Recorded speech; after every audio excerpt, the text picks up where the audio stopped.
오늘 우리에게 주시는 하나님 말씀은 마가복음 14장 3절에서 9절입니다. 예수께서 베다니 나병 환자 시몬의 집에서 식사하실 때에 한 여자가 매우 값진 향유 곧 순전한 나드 한 옥합을 가지고 와서 그 옥합을 깨뜨려 예수의 머리에 부으니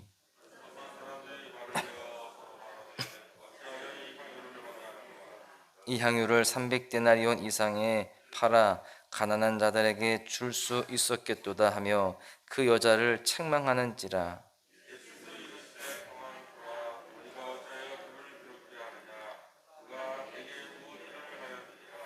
가난한 자들은 항상 너희와 함께 있으니 아무 때라도 원하는 대로 도울 수 있거니와 나는 너희와 항상 함께 있지 아니하니리라.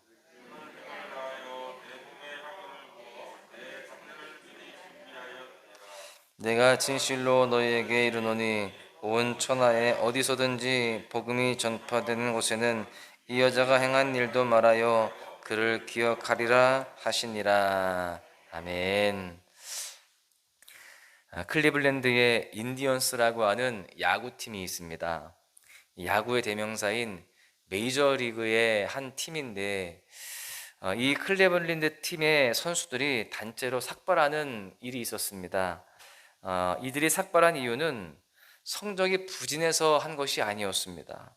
한 선수의 딸 때문이었습니다. 이 클리블랜드의 한 선수에게는 4살짜리 쌍둥이 딸이 있었는데요. 그 중에 한 명에게 백혈병이 생긴 것입니다. 그 백혈병을 발견하자마자 그 치료를 시작했지만 이 투병하는 중에 이 딸 아이의 머리카락이 계속 빠져나가는 겁니다. 그 아이가 낙심하고 또 괴로워하는 거예요. 그래서 그 아버지는 그 클레블랜드의 선수는 딸의 마음을 위로하고 안심시키기 위해서 본인도 같이 머리를 밀었습니다.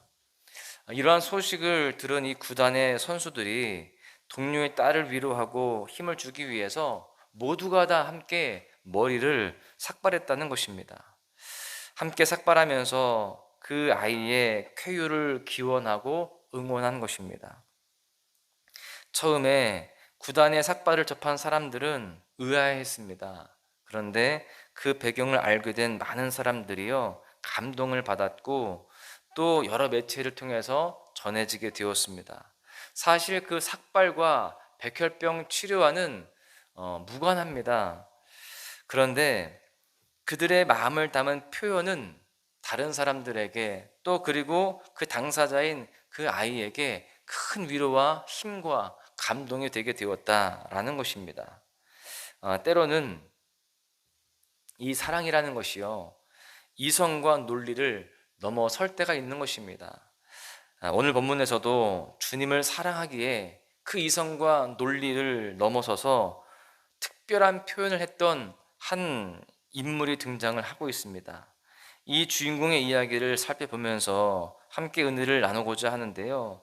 오늘 본문의 이 주인공을 통해서 깨달을 수 있는 첫 번째 교훈은 주님을 향한 사랑을 마음을 다해 표현해야 한다라는 것입니다. 예수님께서 베다니 나병 환자 시몬의 집에서 식사를 하시게 되었습니다. 그때 한 여인이 등장을 해요. 이 여인이 등장해서 행한 일들은 굉장히 이례적인 일들이었습니다. 일반적으로 유대 남자들의 그 모임에서 시중을 들지 않는 여자가 그 식사를 방해하는 것은 예의에 굉장히 어긋나는 일이었습니다. 지금 이 한 여인이 등장을 하는데 그러한 상황 속에서 굉장히 사람들이 당황해 하는 거예요. 그렇게 남자들이 식사할 때 여자들이 와서 다른 어떤 것을 하려고 하면은요, 굉장히 불쾌했습니다. 그런데 이어서 하는 행동이 더 놀라웠습니다. 이 여인은 예수님의 머리에 기름을 붓는데 보통 기름이 아니었습니다. 성경은 이 여인이 부은 기름을 매우 값진 향유 곧 순전한 나드 한 옥합이라고 설명을 합니다. 당시에 집에 찾아온 손님들에게 머리에 기름을 붓는 것은 하나의 관례였습니다. 그런데 이 비싼 향유를 붓는 것은 아니었습니다. 그저 관례니까 싼 것을, 또 그냥 흔한 것을 붓는 것이죠. 그런데 오늘 본문 5절에 보니까 이 향유에 대해서 설명을 할 때에 300데나리온 이상에 팔 수 있는 것이라고 설명을 합니다. 이미 잘 아시겠지만 이 300데나리온은 노동자의 거의 연봉에 가까운 것입니다. 1년치의 품삯이에요. 그런 값비싼 향유로 예수님의 머리에 부으면서 관례를 행한 것입니다. 그래서 그 자리에 있던 사람들은 그 모습을 보면서 화를 냅니다. 책망을 해요. 그저 하나의 관례일 뿐인데, 해도 그만 안 해도 그만인 것인데 나드 한 옥합을 부은 것은 너무 과하다는 거예요. 1년 연봉이면 몇 천만 원 아니겠습니까? 근데 그것을 거기에 부었다는 것은 너무 지나치다. 차라리 머리에는 그냥 일반적인 저렴한 그 기름을 붓고 그 향유는 팔아서 다른 사람들, 가난한 사람들에게 나누어 주고 돕는 것이 훨씬 더 효과적인 일이었다, 그렇게 생각을 한 것이죠. 그런데 예수님께서는 이 여인의 행동을 꾸짖지 않으시고 오히려 칭찬하십니다. 6절과 7절에 보십시오. 예수께서 이르시되 가만두라, 너희가 어찌하여 그를 괴롭게 하느냐, 그가 내게 좋은 일을 하였느니라. 가난한 자들은 항상 너희와 함께 있으니 아무 때라도 원하는 대로 도울 수 있거니와 나는 너희와 항상 함께 있지 아니하리라. 가난한 사람들은 늘 언제라도 도울 수 있지만 예수님은 그렇지 않다는 거예요. 그래서 그 행한 일을 좋은 것이다, 잘한 일이다 라고 그렇게 평가를 해 주십니다. 여기에서 우리는 한 가지를 생각할 수 있습니다. 예수님은 주변에 여러 사람들 중에 한 분이 아니라는 겁니다. 언제든지 도울 수 있고 언제든지 우리가 그렇게 다가갈 수 있는 그런 분이 아니라는 것이죠. 예수님은 영원히 죽었던 우리를 위해서 목숨을 주신 분, 바꿔 말하면 우리를 위해서 모든 것을 주신 분이시다라는 겁니다. 그렇기 때문에 우리는 주님을 대함에 있어서 마땅히 마음을 다해서 표현을 해야 하는 줄로 믿습니다. 주님을 대함에 있어서 내가 가진 기준, 생각들 중에 일부를 떼어서 대하는 것이 아니라 우리의 전부를 그렇게 다 드릴 수 있는 그러한 모습으로 나아가야 되는 것이죠. 예수님께 자신이 가진 전 재산이라고 말할 수 있는 그 향유 옥합을 다 부은 이 여인의 마음을 우리가 본받아야 하는 것입니다. 우리가 우리 인생의 것을 주님께 드린다라고 했을 때 어느 한 일부분, 또 어느 한 삶의 태도, 이런 것이 아니라 시간과 물질, 또 우리가 가진 모든 것들에 대해서 주님 앞에 다하여서 드릴 때에 주님께서는 왜 그렇게 무계획적으로 그렇게 허비했느냐 꾸짖지 않으십니다. 구절을 보시면 예수님께서는요, 복음이 전파되는 곳에 이 여인이 행한 일도 기억될 것이다, 이렇게 말씀하십니다. 주님은 마음을 다한 우리의 헌신을 기뻐 받으시고 우리에게 은혜와 복을 더하시는 분인 줄로 믿습니다. 그 사실을 기억하면서 우리도 여러 가지 계산을 내려놓고 주님께 마음을 다해 표현해야 할 줄로 믿습니다. 두 번째는요, 주님은 우리의 헌신을 기쁘게 받으시고 칭찬하신다는 것입니다. 그러니까 주님을 향한 사랑을 마음 다해서 표현하는 그 헌신에 대해서 주님은 기뻐하시고 또 그에 합당한 칭찬과 은혜로 채워주신다라는 것이죠. 지금 예수님께서는 특별히 이 여인의 행동을 칭찬하시면서 의미를 부여해 주십니다. 그저 이 여인은 그냥 순수한 마음으로 주님 앞에 헌신을 보여드렸는데, 그 표현을 하였는데 거기에 예수님은 의미를 부여해 주시는 거예요. 8절에 보니까 그는 힘을 다하여 내 몸에 향유를 부어 내 장례를 미리 준비하였느니라. 이 여인이 정말로 예수님의 장례를 준비한다는 의미에서 이 향유를 부었는지 사실 정확히 알 수는 없습니다.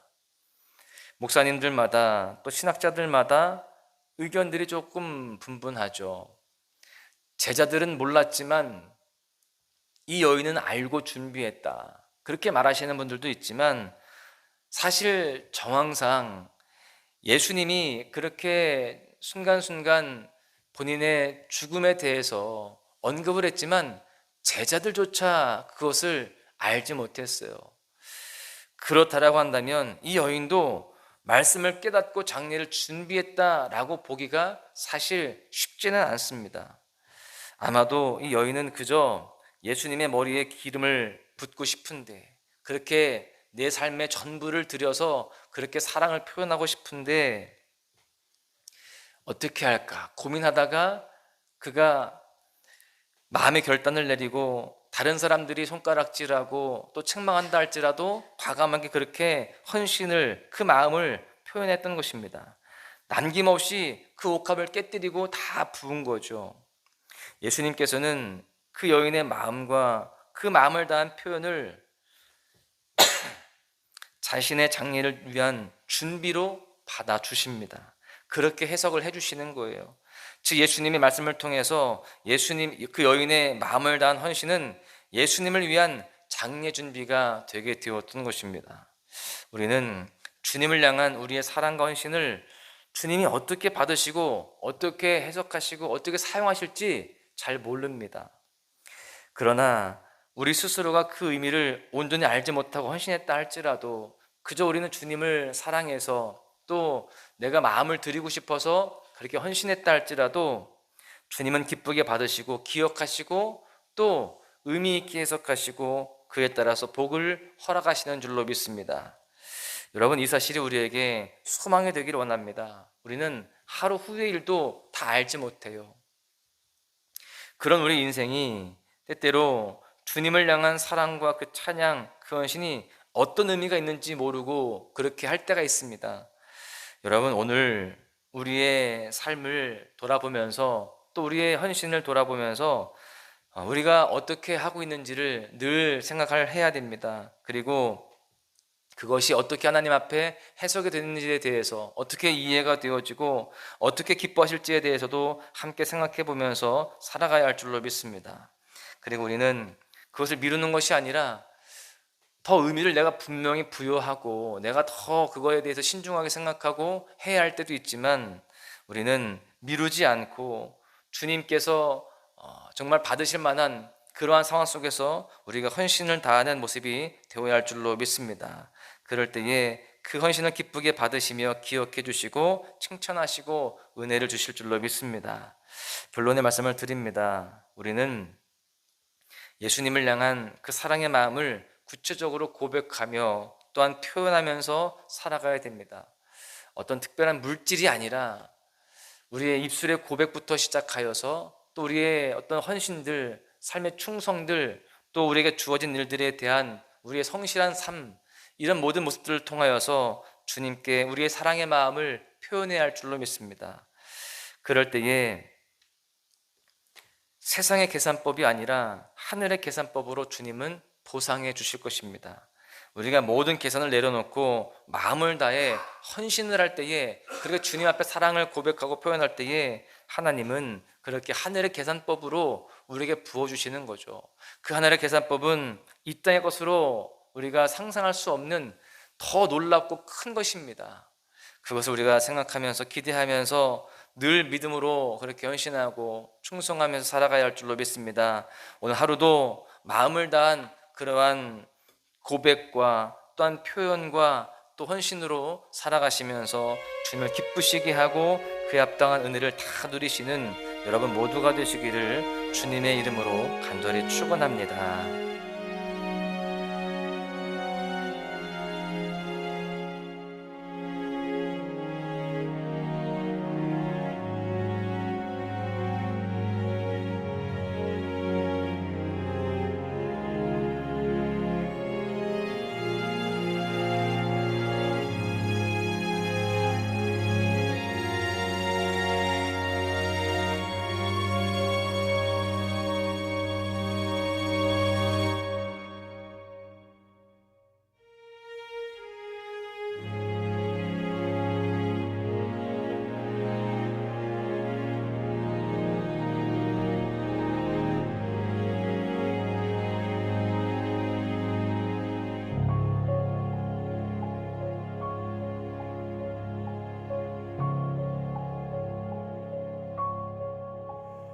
큰 죄에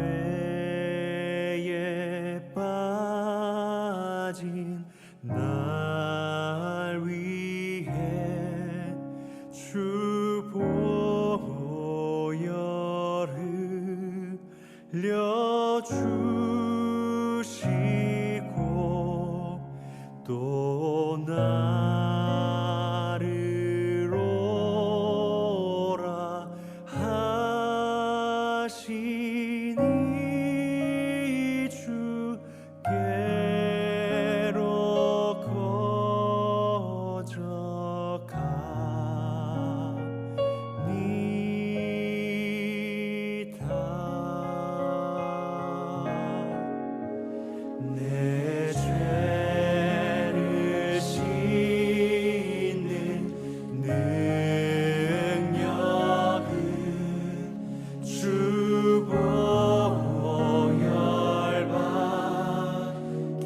주의 도움 받고자 나 주의